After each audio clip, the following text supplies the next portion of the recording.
Hello guys. स्वागत है आपका हमारे चैनल एजुकेशन रिवॉल्यूशन पर। यहाँ पर मैं हाथ से लिखे हुए नोट्स जो है उसको बेहतरीन तरीके से पढ़ाता हूँ। Hello guys. तो आज फिर हम अपनी जो अरावली पर्वतमाला वाली जो सीरीज है उसको आगे बढ़ाते हैं। उससे पहले हम एक बार मोटा मोटी देख लेते हैं कि शुरू से हमने जो राजस्थान का चैप्टर नंबर 2 था, भौतिक प्रदेश, उसमें क्या क्या पढ़ा। क्योंकि उसमें हमने शुरू से पढ़ा है, बहुत सारे प्रकार किए, बहुत सारे आधारों पर हमने डिवीजन किए। उसको एक बार मोटा मोटी देख लेते ताकि अच्छी प्रकार से समझ जाए। तो उसमें पहले के चैप्टरों में हमने क्या पढ़ा कि जो राजस्थान है, ठीक है, ये राजस्थान है। राजस्थान को आगे जाके चार भौतिक प्रदेशों में क्या कर दिया, विभक्त कर दिया। पहला था पश्चिमी मरुस्थल, दूसरा था अरावली पर्वतमाला, तीसरा था पूर्वी मैदानी क्षेत्र, और जो फोर्थ आखिरी था दक्षिण पूर्वी पठारी क्षेत्र था। तो हमने क्या पढ़ा था, पश्चिमी मरुस्थल को विस्तार से पढ़ना स्टार्ट किया, ठीक है। फिर पश्चिमी मरुस्थल में भी आगे जाके क्या हुआ, विभाजन हुआ। पहला विभाजन हमने वर्षा के आधार पर किया, पश्चिमी मरुस्थल को दो भागों में बांट दिया। कौन कौन सा, शुष्क या महान मरुस्थल, जो कि जिसकी मतलब पश्चिमी सीमा 0 सेंटीमीटर वर्षा रेखा बनाती है, और जिसकी पूर्वी सीमा 25 सेंटीमीटर वर्षा रेखा बनाती है, ठीक है। फिर दूसरा टाइप था अर्ध शुष्क मरुस्थल, जिसकी जो पश्चिमी सीमा वो 25 सेंटीमीटर वर्षा रेखा बनाती थी, और जिसकी पूर्वी सीमा 50 सेंटीमीटर वर्षा रेखा बनाती थी। और 50 सेंटीमीटर वर्षा रेखा वो रेखा थी जो राजस्थान को डिवाइड करती है, ठीक है। ये हमने प्रकार पढ़ा। उसके बाद जो पश्चिमी मरुस्थल का जो दूसरा प्रकार है वो हमने पढ़ा, बालू को स्तूपों के आधार पर पढ़ा, जिसमें हमने दो भागों में बांट दिया पश्चिमी मरुस्थल को। एक पश्चिमी मरुस्थल का ऐसा क्षेत्र जहां पर बालू का स्तूप थे, बहुत से टीले थे जिनकी आकृतियां भिन्न भिन्न थी, और आकृतियों के आधार पर भिन्न भिन्न नाम थे। उन सभी नामों को, सभी प्रकार को हमने पढ़ लिया। दूसरा जो इसका टाइप था, अर्थात पश्चिमी मरुस्थल का वो एरिया जहां पर बालू का स्तूप है ही नहीं, विहीन है क्षेत्र, उसको हमने पढ़ा। उसके बाद जो हमने डिवीजन किया पश्चिमी मरुस्थल का, वो किया धरातल के आधार पर। तीन टाइप देखे, रेग, ईर्ग, हमादा। हमादा हमने देखा चट्टानी मरुस्थल को कहते हैं। रेग हमने कहा जो कंकरीला पथरीला मरुस्थल उसको देखा। ईर्ग मतलब ऐसा मरुस्थल जहां पर पहाड़ भी है, मरुस्थल वाले पहाड़ है, और जहां पर बालू का स्तूप सब है, सिर्फ रेग हमादा वाली स्थिति नहीं है, तो उसको हमने ईर्ग नाम दे दिया। तो ये पढ़ लिया। उसके बाद हमने स्टार्ट किया था अपना दूसरा जो राजस्थान का भौतिक प्रदेश का जो टाइप 2 है, अरावली पर्वतमाला, उसको हमने क्या किया, स्टार्ट किया था, जिसमें हमने पहला चैप्टर कंप्लीट कर लिया। आज हम चल रहे हैं दूसरे चैप्टर की तरफ, इसी अरावली पर्वतमाला के। तो चलिए आगे बढ़ते हैं। तो देखिए, अरावली पर्वतमाला का भी अब क्या करेंगे, हम उप विभाजन करेंगे। नॉर्मल जो जानकारी थी, हमने अरावली पर्वतमाला का परिचय वो हमने देख लिया, राजस्थान में विस्तार देख लिया, भारत में विस्तार देख लिया। अब देखते हैं अपन इसका उप विभाजन, ठीक है। जैसे हर पश्चिमी मरुस्थल का उप विभाजन किया था, वैसे अरावली पर्वतमाला को भी स्टडी के मतलब उस तरीके से हम क्या कर लेते उसको भी उप विभाजन किया, ठीक है। अलग अलग डाल देते इसमें। मुख्य रूप से देखो, उप विभाजन की बात करें तो तीन भागों में इसको क्या करा, विभाजित किया। पहला भाग था उत्तरी अरावली, दूसरा था मध्य अरावली, और थर्ड भाग था दक्षिणी अरावली। आप राजस्थान की इस मैप में देख लीजिए, ये भाग है उत्तरी अरावली, ये वाला भाग है मध्य अरावली, और ये वाला भाग है दक्षिणी अरावली। अगर कहे कि उत्तरी अरावली कहाँ से स्टार्ट है, खेतड़ी झुंझुनू से कहाँ तक, सांबर झील जयपुर, और एक ये सांबर झील जो है अजमेर अजमेर जयपुर दोनों फैली हुई, ठीक है। और जो मध्य अरावली है उसका हिस्सा कहाँ से कहाँ तक है, सांबर झील जयपुर से देवगढ़ राजसमंद तक। और जो दक्षिणी अरावली है उसका हिस्सा देवगढ़ राजसमंद से आबू रोड सिरोही तक इसका क्या है, विस्तार है, ठीक है। आगे बढ़ते हैं अब। ये वही हमने देखा, उत्तरी अरावली खेतड़ी से सांबर झील, मध्य अरावली सांबर से देवगढ़, दक्षिणी अरावली देवगढ़ से आबू रोड। अब हम इसमें लेते हैं उत्तरी अरावली को, जो डिवीजन किया तीन भागों में हमने अरावली का। अब उन भागों को एक एक करके पढ़ते हैं। सबसे पहले बात करते हैं हम उत्तरी अरावली की, ठीक है। तो उत्तरी अरावली का जो विस्तार है वो खेतड़ी झुंझुनू से सांबर झील तक है, ठीक है। इसमें कौन कौन से जिले आते हैं इस वाले एरिया में, झुंझुनू, सीकर, जयपुर, दौसा, अलवर, ठीक है, 5 जिले आते हैं। उत्तरी अरावली का जो विस्तार है वो लगातार या क्रमबद्ध नहीं है। क्रमबद्ध नहीं है मतलब लगातार नहीं है, क्यों, क्योंकि पहाड़ियों के मध्य क्या है, मैदानी भाग भी है। ये देखो, जैसे ही अपना पूरा अरावली है, ये अपना स्टार्ट हो रहा है यहाँ से उत्तर की तरफ से, ये रहा। बीच में क्या गया, मैदानी भाग आ गया। किसका मैदानी भाग, कातली नदी का मैदानी भाग। कातली नदी का बेसन हमने देखा था कहाँ पर, अर्धशुष्क मरुस्थल का जब डिवीजन किया था, किसमें, चार भागों में। चार भागों में जब हमने इसका डिवीजन किया था, किस किस का मैदान, गग्गर का मैदान, उसका मैदान, इसका मैदान, ठीक है। तो उसमें देखा, आगे बढ़े हम, तो आगे फिर अरावली चली, फिर बीच में एक और मैदान आ गया, किसका, बाणगंगा का। फिर जैसे हम मध्य में आते हैं, थोड़ी ऊंचाई बढ़ती जाती है पहाड़ों की, देवगढ़ तक। फिर देवगढ़ के बाद जब दक्षिणी अरावली स्टार्ट होती है, तो दक्षिणी अरावली सबसे ज़्यादा ऊंचे चोटियाँ आपको इसी अरावली में मिलेगी। और सबसे ज़्यादा जो विस्तृत अरावली है, यानी ओरिजिनल अरावली, जो मेन अरावली है, जहाँ पर सघन वन वनस्पतियाँ सब पाई जाती है, वो दक्षिण अरावली में आपको देखने को मिलेगी, ठीक है। बाकी इधर मध्य अरावली में चिटपुट स्थान छोड़ छोड़ के पर्वत पहाड़ों की क्या श्रृंखला है। आगे बढ़े तो देखो कि इन पहाड़ियों की उत्तरी अरावली के जो मध्य जो मैदान पाए जाते हैं, वो कौन कौन से हैं? हमने देखा, बाणगंगा, कातली नदी के द्वारा बनाया गया मैदान कातली मैदान, बाणगंगा नदी द्वारा बनाया गया मैदान बाणगंगा वाला। अब इसमें आगे बढ़े तो देखो, जो अपनी उत्तरी अरावली है, उसमें हम बात करते हैं पहाड़ियों की। तो इसमें सीकर में अरावली की क्या है, एक पहाड़ी है जिसका नाम है मालखेत की पहाड़ी। ये कहाँ है? सीकर में है। अरावली की पहाड़ियों का स्थानीय नाम क्या है? मालखेत की पहाड़ियाँ, वहाँ पे उस जिले में जो अरावली की जो पहाड़ियाँ हैं, उसका स्थानीय नाम क्या है? मालखेत की पहाड़ियाँ। और इन्हीं मालखेत की पहाड़ियों में स्थित है कौन? जीण माता का मंदिर, हर्षनाथ का मंदिर, पवन ऊर्जा संयंत्र भी स्थापित है यहाँ पर। राज्य का प्रथम पैराग्लाइडिंग सेंटर की स्थापना भी इन्हीं पहाड़ियों में हुई। लोहागढ़ प्रसिद्ध धार्मिक स्थल जो झुंझुनू में इसी पहाड़ी में स्थित है, ठीक है। आगे बढ़े तो बात करते हैं उत्तरी अरावली की प्रमुख चोटियों के बारे में। तो प्रमुख चोटियों में आती है सबसे ऊंची रघुनाथगढ़। देखो, अरावली में सबसे ज़्यादा ऊंची चोटियां देखें तो दक्षिणी अरावली में पाई जाती है, लेकिन हम डिवीजन के हिसाब से बात करते हैं, उत्तरी अरावली में ऊंचे सबसे ऊंची चोटी तो एक है रघुनाथगढ़, जिसकी ऊंचाई 1055 मीटर। कहाँ है? सीकर में। दूसरी है मालखेत, 1052 मीटर, सीकर। तीसरी है लोहागढ़, 1051 मीटर, झुंझुनू। चौथी है बेजागढ़, 997 मीटर, झुंझुनू। अगली है खो, 920 मीटर, जयपुर। बेराज अलवर में है। यहाँ तक कि आपको लंबाई याद रखनी है, 2 या 3 ऊपर की, ठीक है। बाकी की जरूरत नहीं है। फिर बेराज है, कहाँ पर? अलवर में। बब्बाई है झुंझुनू में। बिलाली है अलवर। स्थान जरूर याद रखना है, रघुनाथपुरा है जयपुर, मनोहरपुरा है जयपुर, बेराट है जयपुर, सरिस्का है अलवर, बरवाड़ा है जयपुर, ठीक है। ये क्या है? प्रमुख चोट है किसकी? उत्तरी अरावली की, जो हम पहला भाग पढ़ रहे हैं अरावली पर्वतमाला का। अब ये पूरी हो चुकी है उत्तरी अरावली। अब हम इसमें बात करते हैं, अगली जो आता है अपना मध्य अरावली। ये राजस्थान के मैप में देखिए, अरावली का मध्य हिस्सा स्टार्ट कहाँ से होता है? हमने देखा था सांबर झील जयपुर से। और आखिरी हिस्सा कहाँ है? देवगढ़ राजसमंद से। और देवगढ़ राजसमंद से स्टार्ट होती है दक्षिणी अरावली, आबू रोड आखिरी होता है, ठीक है। तो आज हम बात कर रहे हैं अभी मध्य अरावली की। इसका विस्तार कहाँ से कहाँ तक है? सांबर झील देवगढ़ तक, ठीक है। मध्य अरावली सर्वाधिक विस्तार किसका है? मतलब सर्वाधिक, इस जो मध्य अरावली में जो अरावली का सर्वाधिक विस्तार है, वो कौन से जिले में है? अजमेर जिले में, ठीक है।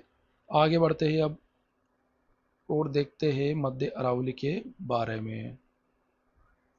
तो ये देखो, ये जो मध्य अरावली है, उसका सर्वाधिक विस्तार अजमेर में भी देखा हमने।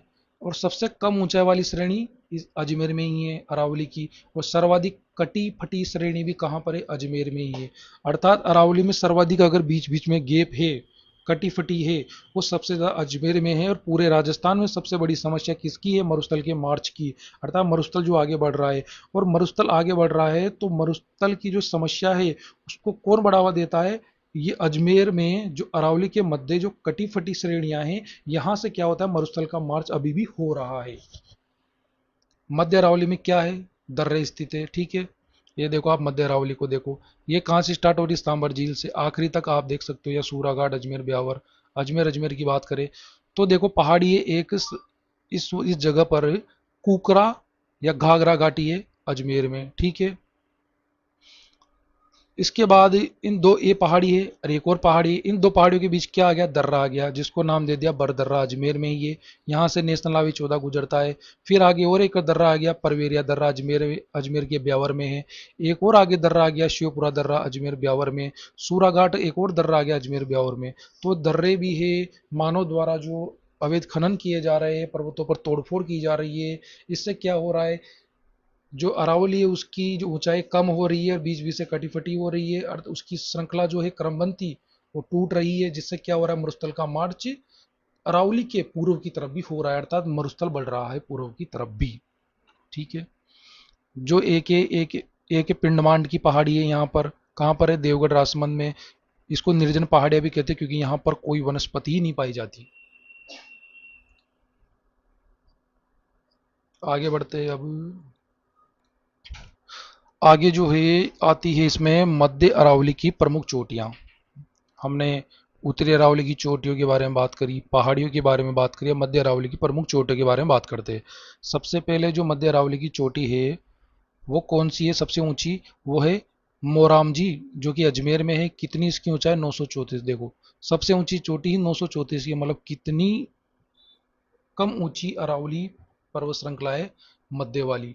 दूसरी है ताड़गढ़ अजमेर में 870 मीटर। तीसरी है नाग अजमेर में 795 मीटर। अब देखो, मैंने ऊपर बताया था मरुस्थल का मार्च, ये अरावली है, ये मध्य हिस्सा है।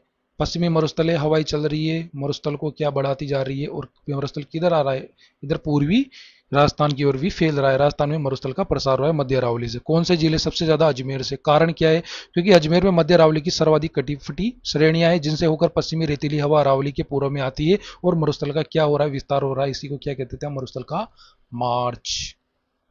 आगे बढ़ते हैं तो देखते हैं हम, जो आखिरी विभाजन था, जो अरावली का जो आखिरी पार्ट है वो है दक्षिणी अरावली। उसके बारे में देखते हैं। तो दक्षिणी अरावली का जो विस्तार है वो कहां से कहां तक है, ये देखो, देवगढ़ राजसमंद से कहां तक, आबू सिरोही तक। ठीक है। कौन कौन से जिले हैं, राजसमंद सिरोही उदयपुर आता है इसमें। ठीक है। दक्षिण अरावली में अरावली की सबसे ऊंची श्रेणी, अर्थात ओरिजिनल वास्तविक अरावली वो यहीं पर ही है, दक्षिण अरावली। ऊंची श्रेणी यहीं कहां पर, यही है, दक्षिणी अरावली है। कहां पर है, राजसमंद सिरोही और उदयपुर। दक्षिणी अरावली सर्वाधिक विस्तृत श्रेणी है। क्या है, सबसे ज्यादा फैली हुई श्रेणी है, कहां पर, इन तीन जिलों पर, दक्षिणी अरावली। ठीक है। दक्षिणी अरावली की चोटियां देखिए, क्योंकि दक्षिणी अरावली ही मेन ओरिजिनल अरावली है। ऊंची चोटियां भी यहीं पाई जाएगी। सबसे ऊंची चोटी गुरु सीकर, जहां पर सब जाते हैं घूमने, मैं भी गया हूँ घूमने, आप भी गए होंगे घूमने। गुरु सीकर जो कि राजस्थान की सबसे ऊंची चोटी है, कहां पर है, सिरोही में। कितनी इसकी ऊंचाई, 1722 मीटर। ठीक है। फीट में बोले तो 5649.7 फीट है। इसे क्या कहा जाता है, संतों का शिखर। किसको, गुरु शिखर को। किसने कहा, जनरल कर्नल जेम्स टोड ने। राजस्थान का ओलंपिया किसे कहा जाता है, गुरु शिखर को।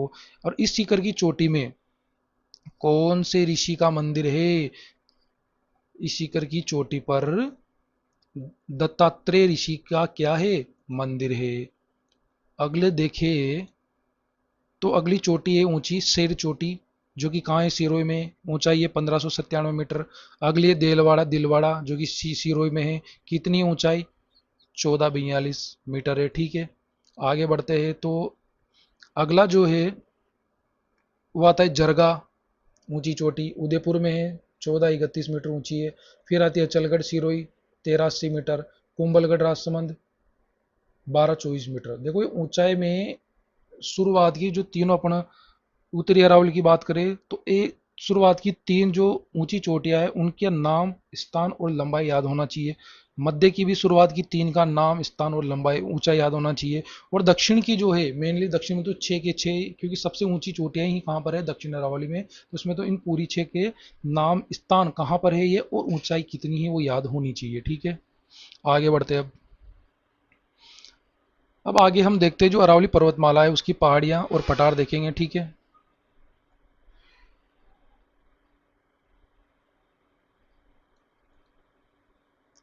तो देखो, ये क्या है, अपना राजस्थान है। राजस्थान में यहाँ क्या है, अलवर है। अलवर में अरावली जो पर्वतमाला है उसके कौन कौन से पठार है, काकनवाड़ी का पठार, कासनवाड़ी का पठार। अब हम जो देख रहे हैं इसमें कोई उत्तर, मध्य और दक्षिण नहीं है। अरावली के तीनों पार्ट हम खत्म कर चुके हैं। अब ओवरऑल पूरे अरावली की जो विशेषताएं हम देख रहे हैं। ठीक है। अलवर में पठार पाए जाते हैं, अरावली में काकनवाड़ी का पठार, कासन का पठार, पोतवार का पठार, जो कि अलवर और जयपुर के बीच में है। ठीक है। अगला है यहाँ पर अपना बिजोलिया भीलवाड़ा। ये बिजोलिया भीलवाड़ा बीजासन का पठार है, जो कि मांदलगढ़ भीलवाड़ा तक फैला हुआ है। ठीक है। अगला है अपना यहीं पर बिजोलिया भीलवाड़ा में जो बेंसौरगढ़ चित्तौड़गढ़ है, वहाँ पर ऊपरमाल का पठार है। चित्तौड़गढ़ की बात करें तो मानदेसरा का पठार, मेसा का पठार, और जो मेसा का पठार है इसी पठार में कौन सा दुर्ग स्थित है? चित्तौड़गढ़ का दुर्ग स्थित है। अगला है सिरोही जिला, इसमें कौन कौन से है? इसमें देखो उड़िया का पठार है। कौन सा पठार? उड़िया का पठार। कितना है ऊंचा? सबसे ऊंचा राजस्थान का कौन है? उड़िया का पठार। याद रखना इसकी ऊंचाई 1360 मीटर ऊंचा। दूसरा है आबू का पठार, राजस्थान का दूसरा सबसे ऊंचा पठार है, इसको भी याद रखना, 1200 मीटर ऊंचा।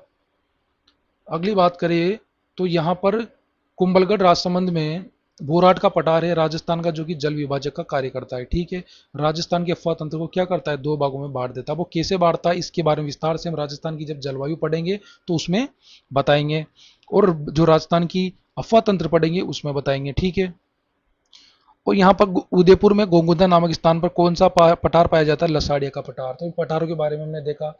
अब आगे बढ़ते हैं, अरावली की क्या देखते हैं? पहाड़ियाँ देख लेते हैं, अरावली की पहाड़ियाँ।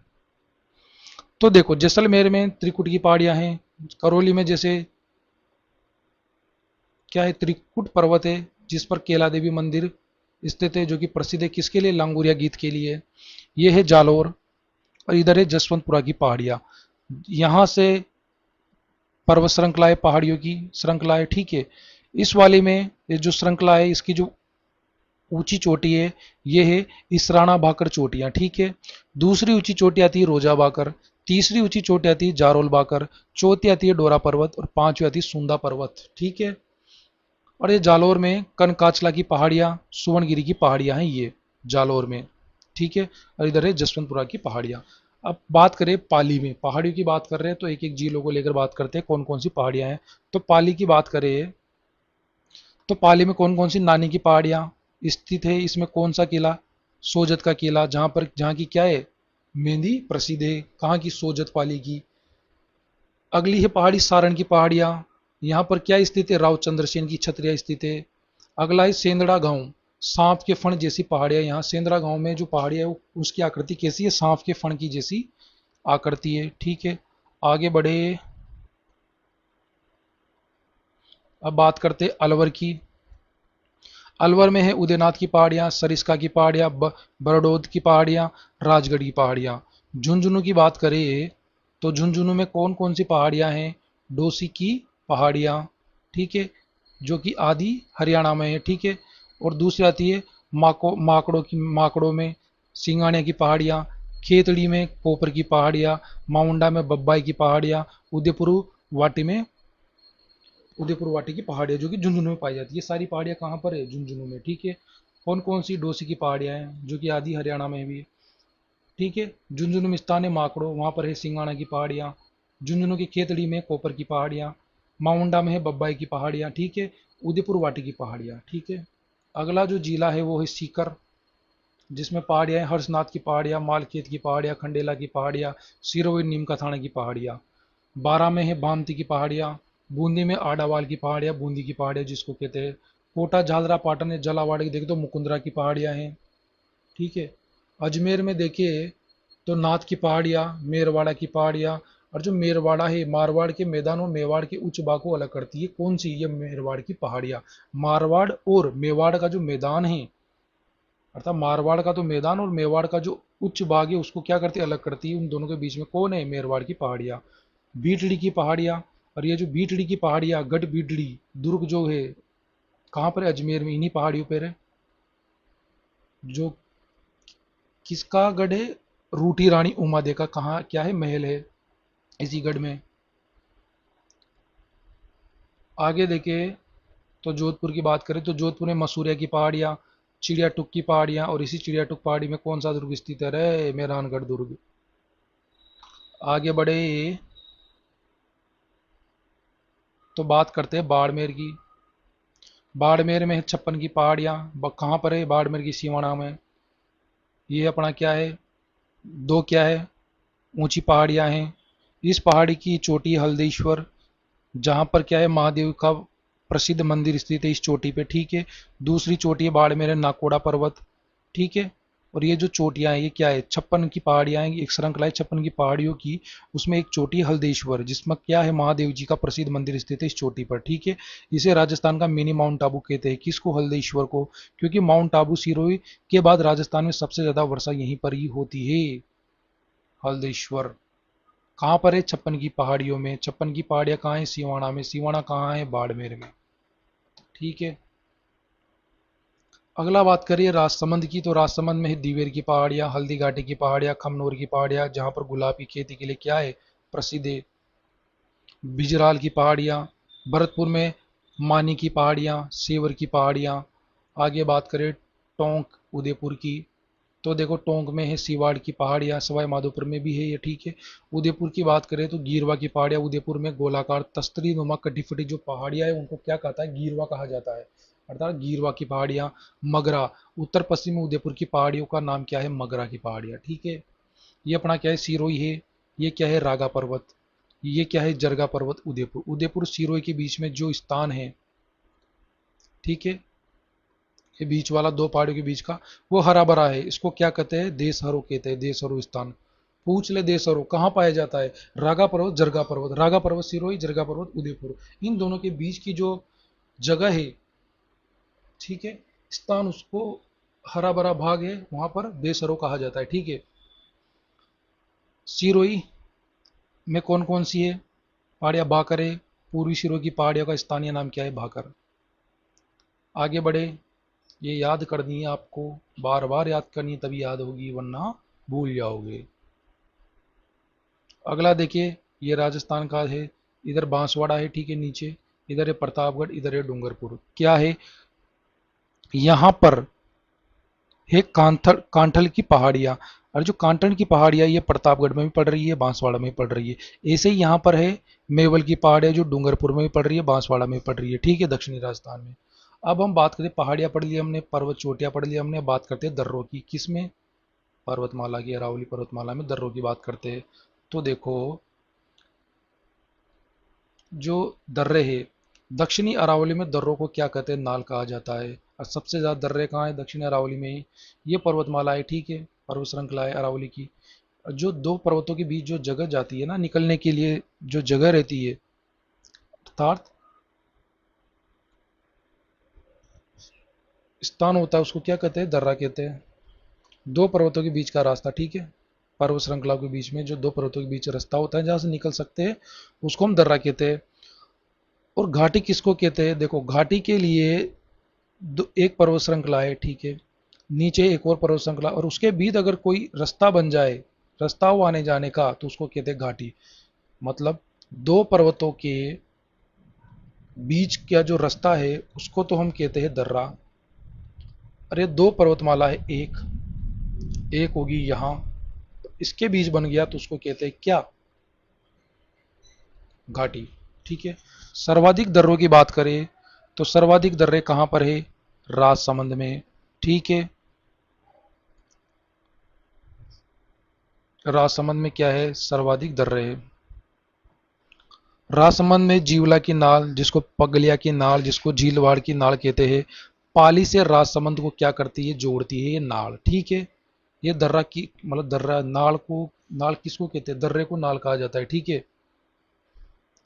तो जीवला की नाल, पगलिया की नाल, झीलवाड़ की नाल पाली से राजसमंद को जोड़ती है, मारवाड़ और मेवाड़। ठीक है। दिवेर की नाल, अर्थात दिवेर की दर्रा है ये, कोठारी नदी का उद्गम होता है यहाँ से। खचबली, खचवाली, जो कि अजमेर राजसमंद दोनों में आता है। ठीक है। स्वरूप घाट का नाल है दर्रा। ठीक है।